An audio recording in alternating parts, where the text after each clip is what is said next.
Hello, Radhe Radhe. कैसे हैं भाई सब लोग? बढ़िया ही होंगे मेरे हिसाब से तो। ठीक है। तो हमने फिजिक्स में यानी कि सेकंड फिजिक्स की, अगर ट्वेल्थ की सेकंड फिजिक्स की हम बात कर रहे थे, जिसमें आपका पहला ही चैप्टर है प्रकाश का परावर्तन। उसमें हमने कुछ चीज़ें जनरल सी जो कुछ चीज़ें थी, बेसिक चीज़ें कुछ तो सीख ली थी। बाकी जो कुछ चीज़ें बची हैं बेसिक रूप से, उनको भी समझ ले रहे हैं। ठीक है। बाकी जहाँ तक हो गया था वहाँ तक तो हमने बेसिक चीज़ें बताई थी। अभी हालांकि अपना टॉपिक वाइज कुछ भी चल नहीं रहा है। जो भी आपका एग्ज़ाम ओरिएंटेड है वो अभी तो नहीं, मतलब धीरे धीरे पहले ऐसा बेसिक चीज़ें समझते चलेंगे, इसके बाद एग्ज़ाम ओरिएंटेड जो चीज़ें हैं आपके, उस स्तर से हम वो भी चीज़ों को समझेंगे। तो हम देखेंगे प्रकाश के परावर्तन, जो चैप्टर आपका चल रहा था, यानी कि प्रकाशिकी में प्रकाश का परावर्तन। प्रकाश का परावर्तन अगर बात करें तो हमने प्रकाश को भी जान लिया था कि प्रकाश क्या होता है, जिसको बोलते हैं reflection of light. Reflection of light बहुत ही अच्छे तरीके से इसको समझ रहे थे और इस अच्छे तरीके से समझेंगे भी। तो हमने प्रकाश का परावर्तन में हमने प्रकाश को जान लिया था, प्रकाश का परावर्तन देख लिया था, और जो भी बारीक चीज़ें थी हमने, बारीक बेसिक चीज़ें, बहुत सारी चीज़ें हमने देख लिया। प्रकाश के परावर्तन के नियम देख लिए थे। आगे जो हम टॉपिक की बात कर रहे हैं, यानी कि इस चीज़ को समझने की जैसे ज़रूरत है, वो चीज़ें कैसे सीक्वेंस वाइज हम कर पाएंगे। तो पहले हम टॉपिक का यहाँ पर जो देख ले रहे हैं क्या है, जो बचा था हमारा, स्टार्ट करते हैं प्रतिबिंब से।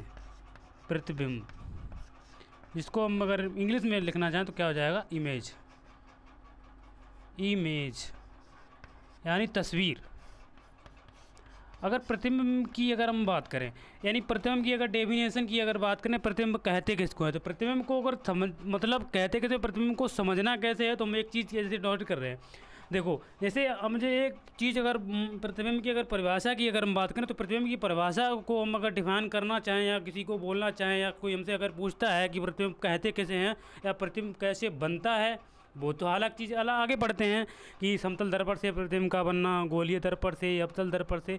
दर्पण को हम बाद में सिक्वेंस में चलने के लिए अगर यहाँ पर अगर बात करें प्रतिबिंब यानी इमेज की, जो इमेज है हमारी कैसे बनती है, तो उसकी अगर परिभाषा की बात करें कि जैसे एक एग्जाम्पल के लिए परावर्तन या अपवर्तन, मतलब बने रिफ्लेक्शन या रिफ्रैक्शन। परावर्तन या अपवर्तन के पश्चात जब प्रकाश की दो या दो से अधिक किरणें, मतलब समझने वाली बात है, इमेज तभी बन सकती है जब तक प्रकाश की दो किरणों का, यानी कि क्या, जैसे मतलब ध्यान दीजिएगा मैं जो बोल रहा हूँ उसको एक बार देखिएगा कि जब अपवर्तन या परावर्तन के पश्चात, यानी कि अपवर्तन रिफ्लेक्शन या रिफ्रैक्शन या परावर्तन, रिफ्रैक्शन या रिफ्रैक्शन के पश्चात जब दो या दो किरणें, जब दो या दो से अधिक किरणें किसी एक बिंदु पर काटती हैं या काटती हुई प्रतीत होती हैं, तो उस बिंदु को, उस वस्तु का क्या कहते हैं, प्रतिबिंब कहते हैं।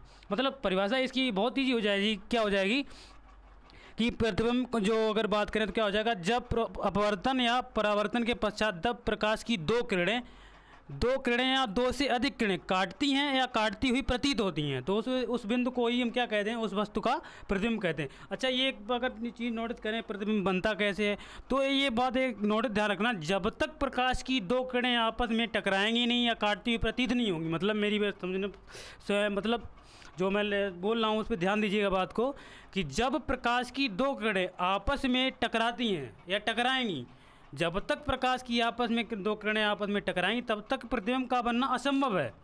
जब तक प्रकाश की दो किरणें अगर आपस में नहीं टकराएंगी तब तक प्रतिबिंब का बनना असंभव है। तो हम परिभाषा अगर जैसे मैं लिख रहा हूँ वैसे आप लोग भी लिखते जाइए मेरे साथ ही, तो मैं भी लिख रहा हूँ तो आप भी लिखते जाइए कि परावर्तन या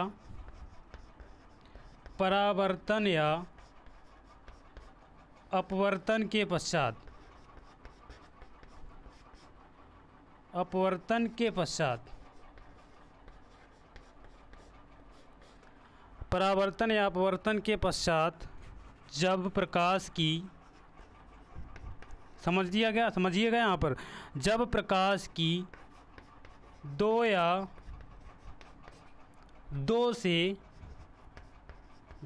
दो से अधिक किरणें एक दूसरे को एक दूसरे को, दो या दो से अधिक किरणें एक दूसरे को काटती हैं या काटती हुई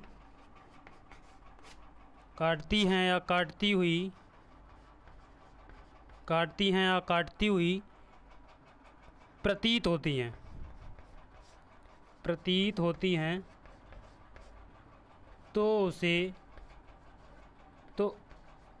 उसे उस बिंदु का, या ऐसे भी लिख सकते हो, जब प्रकाश की दो किरणें एक दूसरे को काटती हैं या किसी बिंदु पर एक दूसरे को काटती हैं या एक बिंदु पर काटती हैं या काटती प्रतीत होती हैं तो उसे उस बिंदु का प्रतिबिंब यानी कि इमेज कहते हैं। ध्यान से समझिएगा, यहाँ मतलब बहुत ही बेसिक चीज़ें मतलब बता रहा हूँ। प्रतिबिंब कहते हैं तो क्या हो जाएगी, परावर्तन या अपवर्तन के पश्चात जब प्रकाश की दो या दो से अधिक किरणें किसी बिंदु पर काटती हैं या काटती हुई प्रतीत होती हैं तो उसे उस बिंदु का क्या कहते हैं, प्रतिबिंब कहते हैं। तो बहुत ही सिंपल डेफिनेशन हो जाएगी और ये ध्यान में रखना, इसको ये मतलब पढ़ के ये पता लग रहा होगी, जब तक प्रकाश की दो किरणें आपस में एक दूसरे को काटेंगी नहीं तब तक इमेज का बनना असंभव है, नामुमकिन है ही नहीं। यानी कि मतलब कहने का ये मतलब है, जब तक प्रकाश की दो किरणें आपस में एक दूसरे को काटेंगे नहीं या टकराएंगी नहीं तब तक इमेज का बनना असंभव है। अब हम आगे टॉपिक की अगर बात करें, प्रतिबिंब कितने प्रकार के होते हैं, यानी हम लिख सकते हैं प्रतिबिंब के प्रकार। कलर का चौक, अगर हम बात करें यहाँ पर प्रतिबिंब के प्रकार,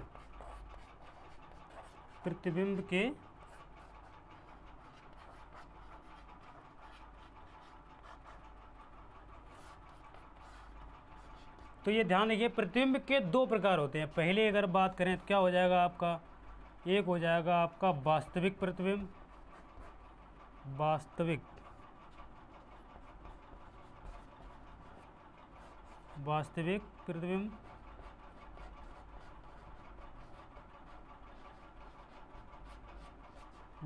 प्रतिबिंब, जिसको बोलते हैं रियल इमेज।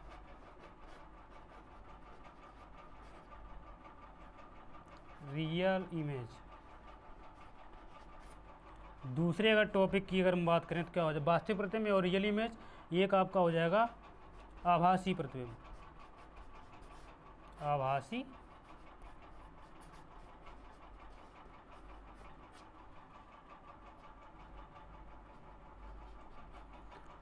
वास्तविक प्रतिबिंब एक हो जाएगा आपका आभासी, जिसको बोलते हैं वर्चुअल इमेज।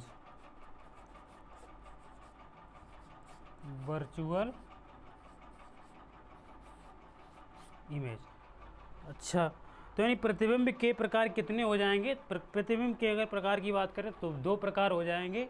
एक आपका क्या हो जाएगा, वास्तविक प्रतिबिंब, और एक हो जाएगा आपका आभासी प्रतिबिंब। वास्तविक अगर प्रतिबिंब की बात, हाँ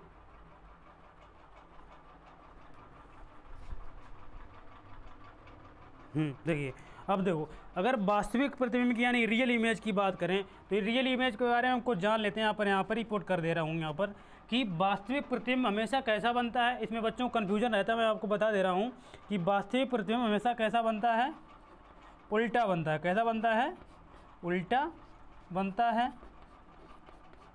थोड़ा बहुत लिख लीजिए इसमें कि वास्तविक प्रतिबिंब हमेशा कैसा, उल्टा बनता है, और इसे पर्दे पर प्राप्त किया जा सकता है।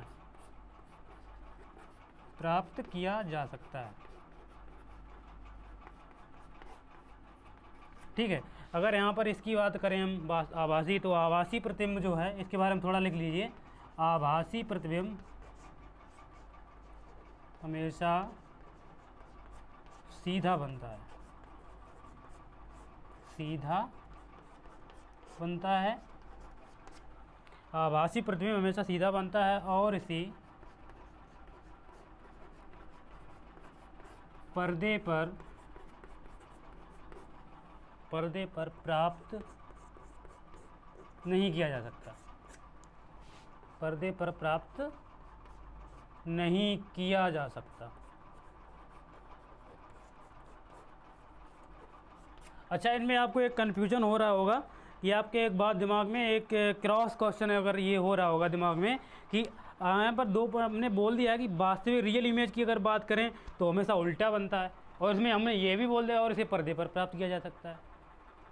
नहीं समझे? मतलब हमें अगर रियल इमेज की बात करें, अपनी साधारण इमेज की बात करें, तो उसमें बोल दिया कि हमेशा उल्टा बनता है, और बोला गया इसे पर्दे पर प्राप्त किया जा सकता है। कन्फ्यूजन इसलिए, जैसे अगर हम बात करें, जैसे अगर आपके सिनेमा अगर जो होते हैं टॉकीज, फिल्म टॉकीज में जिसमें मूवी वगैरह देखी जाती हैं, अगर उनमें बात करें तो उसका जो अगर रियल तो वो तो अगर बात करें तो हमेशा उल्टा बनता है, लेकिन उसके जो प्रोजेक्ट जो फिल्म जब चलती है पर्दे पर तो वो सीधी दिखाई देती है। ऐसा क्यों, किसके लिए होता है? तो मैं आपको बता दे रहा हूँ कि उसका जो प्रोजेक्टर होता है, जो फिल्म बनाई जाती है तो हमेशा उसमें उल्टा ही बनाया जाता है। जब अगर उल्टा बनाया जाता है तभी उसको जाके क्या हो जाता है, वो सीधा हो जाता है। तो ये ध्यान रखना है कि रियल इमेज के जो आपके फ़ोन होते हैं, फ़ोन का जो वास्तविक इमेज है, रियल अपनी अगर सेल्फी लेते हैं तो हमेशा जो इसका जो फ़ोन के अंदर जो प्रोजेक्टर बनाया जाता है तो वो ऐसा मतलब सीन क्रिएट करके बनाया जाता है कि जिससे जो अपना उल्टा ही बनाया जाता है। जब उल्टा होगा तो वो सीधा जाके क्या बनेगा, सीधा बन जाएगा, और जो सीधा होगा वो तो वैसे उल्टा बनेगा। तो उसको पहले से ही अगर सिनेमा घर की अगर हम बात करें, जो फिल्म मूवी चलती हैं, तो उसको यानी उसका जो प्रोजेक्टर होता है तो उसको हमेशा उल्टा ही बनाया जाता है। जब उसको उल्टा बनाया जाता है तो उसको पर्दे पर जाकर क्या हो जाता है, सीधा बन जाता है। तो ये ध्यान रखें कि जो वास्तविक प्रतिबिंब की अगर बात करें तो उल्टा बनता है और इसे पर्दे पर प्राप्त किया जा सकता है। आभासी प्रतिबिंब में यानी क्या हो जाता है, उसका हमेशा प्रतिबिंब सीधा बनता है और इसे पर्दे पर प्राप्त नहीं किया जाता। इसमें कन्फ्यूजन रहता है। तो मैं यहाँ पर एक चीज़ बता दे रहा हूँ कि देखो आभासी में सी आ रहा है तो सी से मतलब क्या हो जाएगा, सीधा। तो इस पर कन्फ्यूजन नहीं होना कि सी से क्या हो जाएगा, सीधा। तो यानी आभासी प्रतिबिंब की बात करें तो यानी वर्चुअल इमेज की बात करें हमेशा सीधा बनता है, और अगर रियल इमेज की बात करें तो हमेशा उल्टा ही बनता है और इसे पर्दे पर प्राप्त किया जा सकता है। बाकी इस चीज़ को नोट करिए, बाकी हम आगे बढ़ते हैं फिर।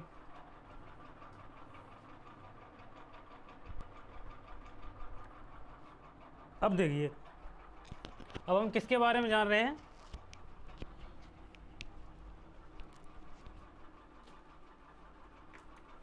अब देखिए, यानी कि हमने प्रतिबिंब को देख लिया, प्रतिबिंब के प्रकार देख लिया। अब हम आगे बढ़ते हैं अपने अगला पॉइंट की अगर बात करें, इंपॉर्टेंट पॉइंट है जिसको हम क्या बोल देते हैं, दर्पण।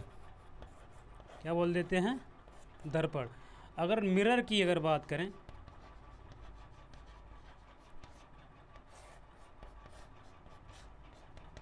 तो दर्पण की परिभाषा की अगर बात करें तो नॉर्मली अगर परिभाषा की अगर बात करें साधारण सी, तो साधारण की परिभाषा दर्पण की क्या हो जाती है।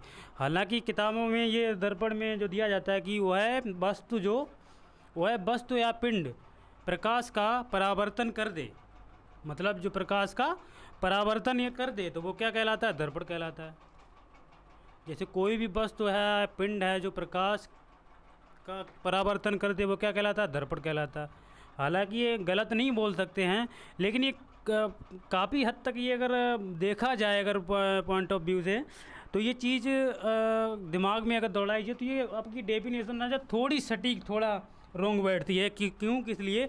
अगर हम बात करें, अच्छा कोई भी अगर वस्तु हमें दिखाई जब देती है तो प्रकाश के परावर्तन के ही कारण तो दिखाई देती है। मतलब कोई अगर हम बात करें, यहाँ पर कोई एक वस्तु है, गमला है, ये है गमला रखा हुआ है, तो जब तक प्रकाश, ये है प्रकाश की किरणें यहाँ पर गिरी, और जैसे हम वहाँ पर हैं, ये हमारी आँख है, कुछ भी है। अब देखो, जब प्रकाश की ये किरणें हैं परावर्तित हो किसी वस्तु पर पड़ी और हमारी आँख तक पहुँची, तो मतलब कोई भी जब वस्तु हमें दिखती है तो वो परावर्तन के कारण ही दिख पाती है। समझ रहे हैं मेरी बात? यानी अब अगर हम बात करें दर्पण की, तो दर्पण की परिभाषा क्या होती है, वो है वस्तु या पिंड जो प्रकाश का परावर्तन कर दे तो वो क्या कहलाता है, दर्पण कहलाता है। तो इस हिसाब से हम भी तो दर्पण हुए हैं ना। ब्रह्मांड में जितनी भी सारी चीज़ें वो दर्पण कहलाएंगी। जैसे ये एक माइक है या ये चौक है, ये चौक है, तो ये प्रकाश का परावर्तन कर रही है। अगर प्रकाश का परावर्तन कर रही तो ये भी क्या होगा, दर्पण हुआ। लेकिन ये दर्पण तो है नहीं। माइक है, ये प्रकाश का परावर्तन कर रही है तो ये भी दर्पण नहीं है। तो मतलब क्या करें, अगर इसकी बात करें तो यहाँ पर अगर सही सटीक डेफिनेशन में बात करें, यानी कि जो वस्तु या पिंड जो प्रकाश का, लिख लीजिएगा यहाँ पर नोट में, जो प्रकाश का लगभग 100%, जो प्रकाश का लगभग 100% परावर्तन कर दे। हालांकि जो किताबों में डेफिनेशन लिखी है आप वो गलत नहीं बोल सकते, उसको सही है बिल्कुल। परावर्तन कर दे वो दर्पण कहलाता है। तो ऐसे अगर लिखेंगे तो बहुत ज़्यादा ही बेहतर रहेगा। वो दर्पण कहलाता है या इसे मिरर कहते हैं।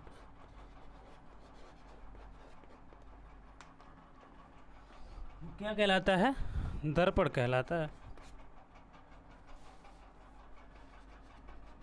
मतलब कहने की बात है, जो प्रकाश का लगभग 100% परावर्तन कर दे उसे दर्पण कहते हैं। हालांकि अगर ये हमारे हिसाब से ये चौक भी दर्पण होना चाहिए। अगर वो डेफिनेशन किताब देगा तो ये ध्यान रखना कि जो प्रकाश का लगभग 100% प्रकाश का परावर्तन कर दे वो वस्तु क्या कहलाता है? दर्पण कहलाती है। तो ये ध्यान रखना। अगर हम बात करें दर्पण के प्रकार, क्या करें? दर्पण के प्रकार। तो दर्पण के प्रकार, तो दर्पण के प्रकार हम देख ले रहे हैं। तो दर्पण के 3 प्रकार होते हैं। हालांकि बहुत सारे लोग दो में ही निपटा देते हैं, लेकिन हमें पढ़ने तो 2 ही हैं, लेकिन हम 3 प्रकार के दर्पण होते हैं। 3 प्रकार के होते हैं। 3 प्रकार के होते हैं। जैसे पहले अगर हम बात करें किसकी, पहले दर्पण की, तो ये आपका क्या हो जाएगा? आपका समतल दर्पण हो जाएगा। समतल दर्पण हो जाएगा। समतल दर्पण की अगर इंग्लिश में लिखना चाहो तो क्या हो जाएगा? Plane mirror.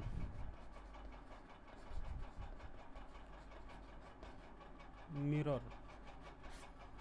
इंग्लिश थोड़ा देख लेना, मेरे हिसाब से थोड़ा हैवी इंग्लिश हो जाता है हमारा। समतल दर्पण के बाद अगर हम बात करें तो दूसरा आपका क्या हो जाएगा? गोलीय दर्पण। क्या हो जाएगा? गोलीय दर्पण, जिसको बोलते हैं स्फेरिकल।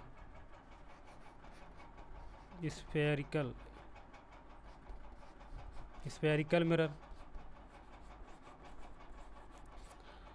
तीसरे अगर बात पॉइंट की तो एक आपका दर्पण और गोलीय दर्पण, और गोलीय दर्पण भी आपके 2 प्रकार के हो जाएंगे यहाँ पर। तीसरे अगर हम बात करें यहाँ पर परवलयाकार नहीं, हालांकि कुछ लोग जो होते हैं या बहुत सारे लोग दो दर्पण में ही निपटा देते हैं, लेकिन दर्पण होते हैं 3 प्रकार के। परवलयाकार दर्पण, जिसको इंग्लिश में अगर बोल देते हैं तो पैराबोलिक। क्या बोल देते हैं? पैराबोलिक।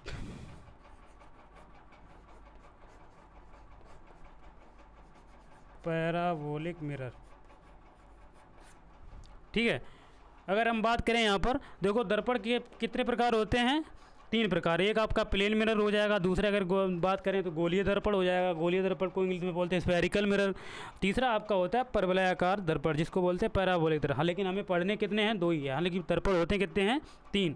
आपकी अगर बात करें तो वो दर्पण कितने हो जाते हैं?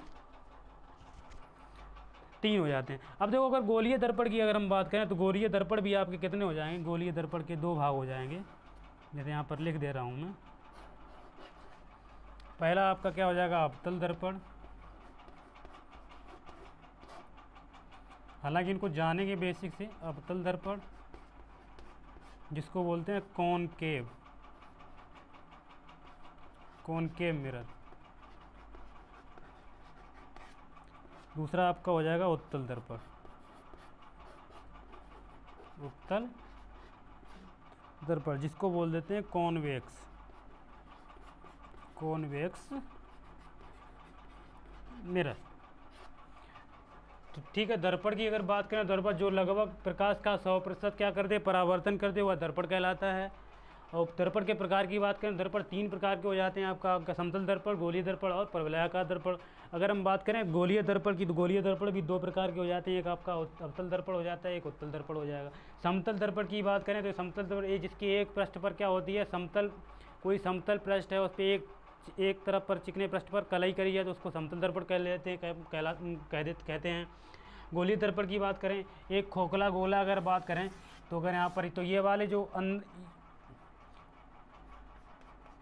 अंदर की तरफ जो कलाई अगर कर दी जाती है, एक आपका क्या हो जाता है? बाहर की तरफ कलाई कर दी जाती है, तो ये आपका उत्तल हो जाएगा और ये क्या हो जाएगा? आपका अवतल हो जाएगा। मतलब कोई खोखला गोला था, खोखले गोले को काट लिया गया, तो जिसके जो बाहरी तरफ पे अगर जो बाहरी तरफ पे क्या कर दिया जाए, जिसको एक अंदर की तरफ कलाई होती है, एक बाहरी तरफ है, तो वही क्या होता है, जाते हैं उत्तल और अवतल। हालांकि इसको बाद में हम व्यवस्थित तरीके से समझें, पहले इस चीज़ को नोट करिए फिर हम आगे बढ़ते हैं, ठीक है। इसको देखो,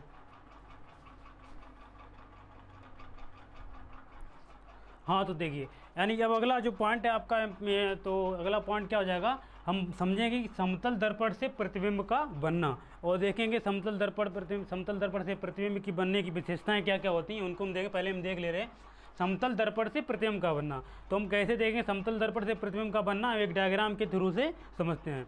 तो जैसे हमने कोई मान लिया एक समतल दर्पण है, ये जो क्या है, एक समतल जगह पे रखा हुआ है।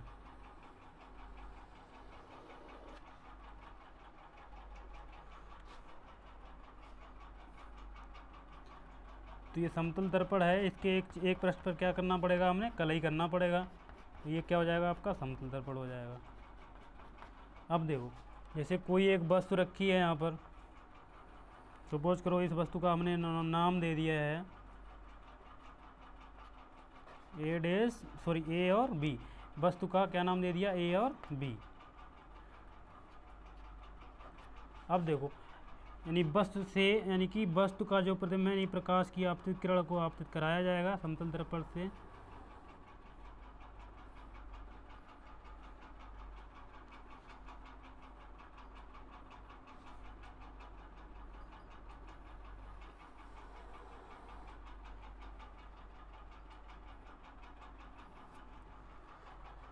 मैं बना रहा हूँ, तैसे आप लोग भी बनाते जाइएगा इसको ध्यान से, ठीक है।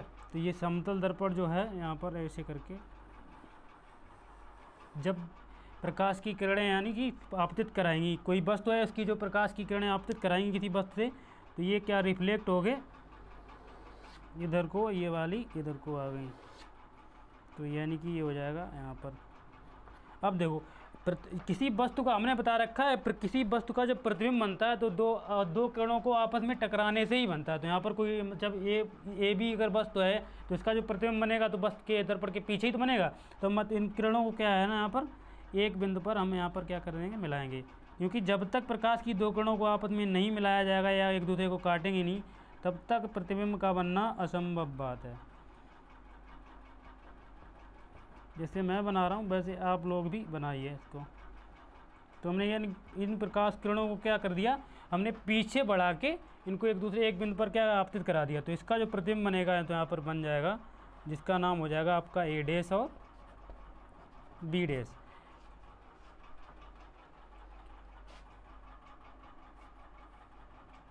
अब देखो, यहाँ पर एक पॉइंट लिखने वाली बात है, यानी एक समतल दर्पण था जिसपे ए बी वस्तु के दो प्रकाश की आपतित किरणों को परावर्तित कराया गया। तो ये एक दूसरे को परावर्तित होकर के यहाँ पर इस पर डायरेक्शन में चली गई। अब इसको जब प्रकाश की जब प्रतिबिंब जब बनता है, प्रकाश की आपतित किरणें, प्रकाश की जब तक दो किरणें आपस में टकराएंगी तब तक प्रतिबिंब का बनना असंभव बात है। तो यानी जब प्रकाश की किरणों को हमें काटने के लिए पीछे में लाना पड़ेगा, तो पीछे बढ़ाया तो यानी एक दूसरे को कटवाया यहाँ पर। तो यानी कि जो प्रतिबिंब बनेगा यहाँ पर क्या बन जाएगा, ए डैश और बी डैश। तो अब यहाँ पर एक हेडिंग डालिएगा कि समतल दर्पण में प्रतिबिंब के बनने की विशेषताएं, बनने की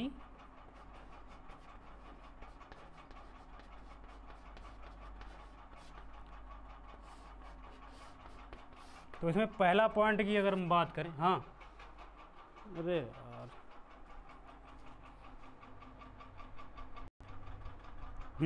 देखो अगर विशेषताओं की बात करें तो अगर विशेष ये डी एस या बी डी एस यहाँ पर लिख लो, ये हो जाएगा, ये हो जाएगा, बी हो जाएगा, ठीक है।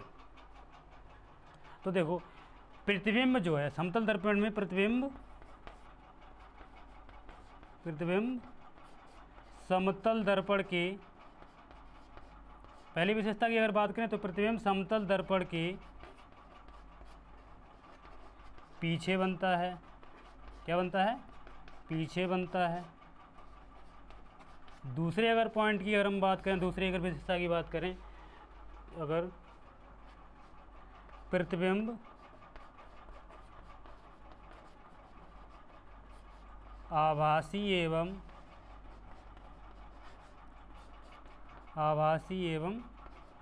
कैसा बनता है, सीधा बनता है। ये विशेषताएं हैं, आपको याद भी होने चाहिए ये पॉइंट, ठीक है। एक बार रिवाइज करेंगे तो बिल्कुल दिमाग में घुस जाएंगे। प्रतिबिंब जो हमेशा सीधा आभासी और सीधा बनता है, प्रतिबिंब समतल दर्पण के हमेशा पीछे ही बनेगा, यानी कि जो इसका वस्तु का जो प्रतिबिंब है समतल दर्पण के क्या बनेगा, पीछे बनेगा। और क्या बोला गया, प्रतिबिंब आभासी और कैसा बनता है, सीधा बनता है। तीसरे अगर पॉइंट की बात करें, क्या हो जाएगा, प्रतिबिंब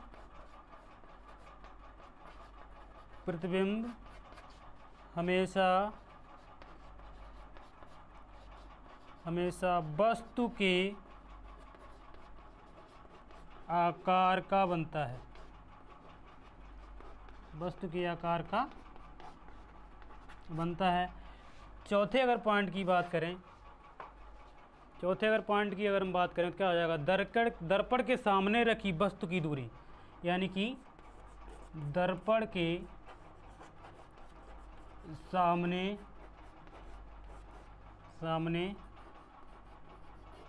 रखी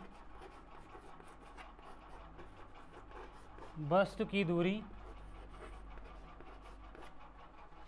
दर्पण के सामने रखी वस्तु की दूरी एवं प्रतिबिंब की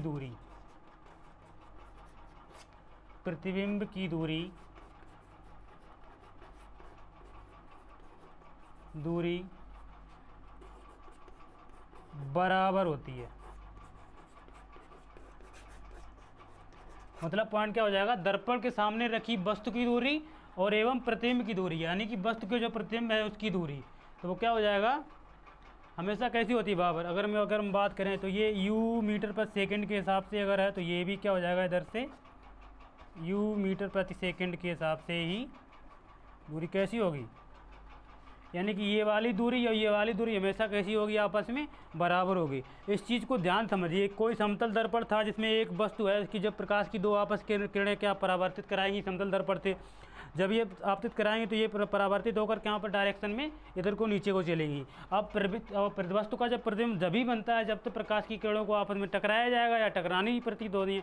तो क्या करेंगे हम यहाँ पर इन किरणों को पीछे हटाकर, जो परावर्तित किरणें हैं इनको पीछे हटाकर एक बिंदु पर क्या कराया, आप एक दूसरे को टच करवाया, यानी एक बिंदु पर कटाक्ष करवाया। तो ये जो कटे हुए बिंदु पर क्या जो वस्तु का क्या हो जाएगा, प्रतिबिंब बन जाएगा। इस प्रतिबिंब की समतल दर्पण से बनने की क्या हो जाएंगी विशेषताएं के, तो प्रतिबिंब समतल दर्पण के हमेशा पीछे बनता है और प्रतिबिंब आभासी और सीधा बनता है।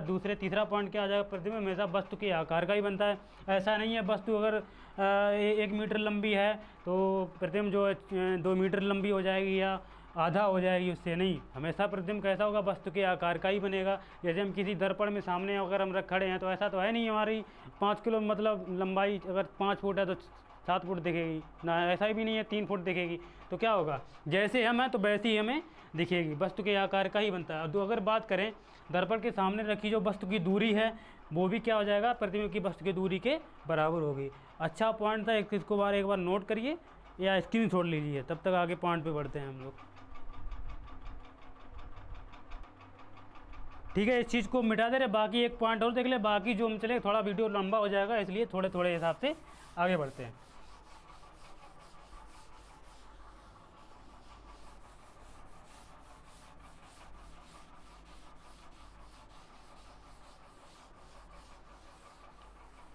अब देखो एक मेन पॉइंट की अगर हम बात करें तो क्या हो जाएगा, दो पॉइंट देखो बहुत ही इंपॉर्टेंट पॉइंट है, दो समतल दर्पण, दो समतल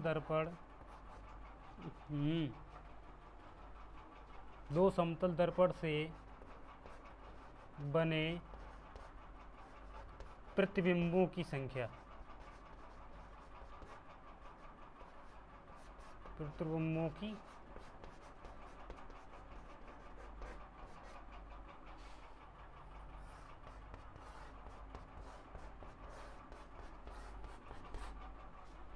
दो समतल दर्पण से बने प्रतिबिंबों की, या दो समतल दर्पण से, दो समतल दर्पण हैं उनके रखी वस्तु से बने प्रतिबिंबों की संख्या। तो क्या हम कर ले रहे हैं, पहले अगर हम पॉइंट की बात करें तो यहाँ पर दो समतल दर्पण ले रहे हैं।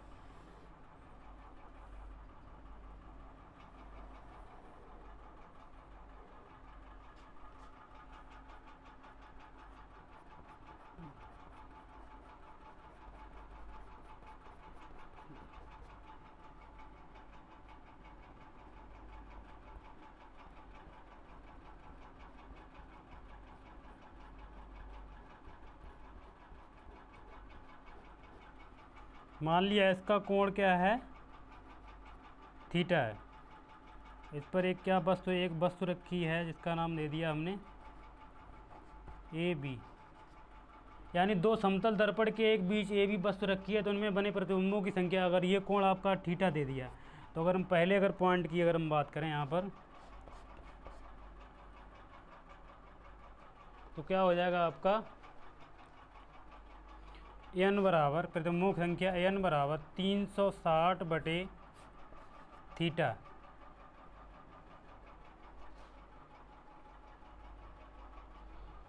तो क्या हो जाएगा ये विषम।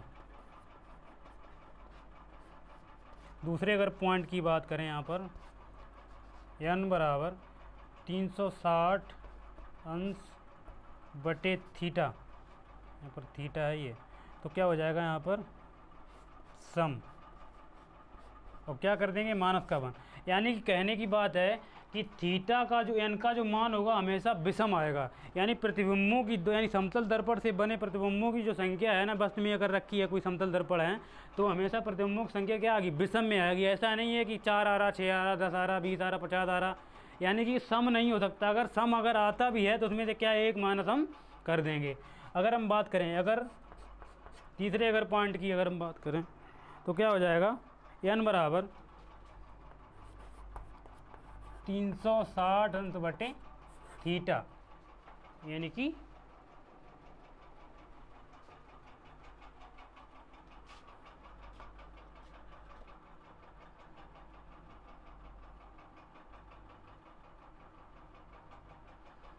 अच्छा एक बात देखो, अगर थीटा बराबर यहाँ पर देखो, यहाँ पर मैं लिख दे रहा हूँ इन्फिनेटिव, यानी कि थीटा का मान क्या होना चाहिए, 0, यानी कि समांतर हो।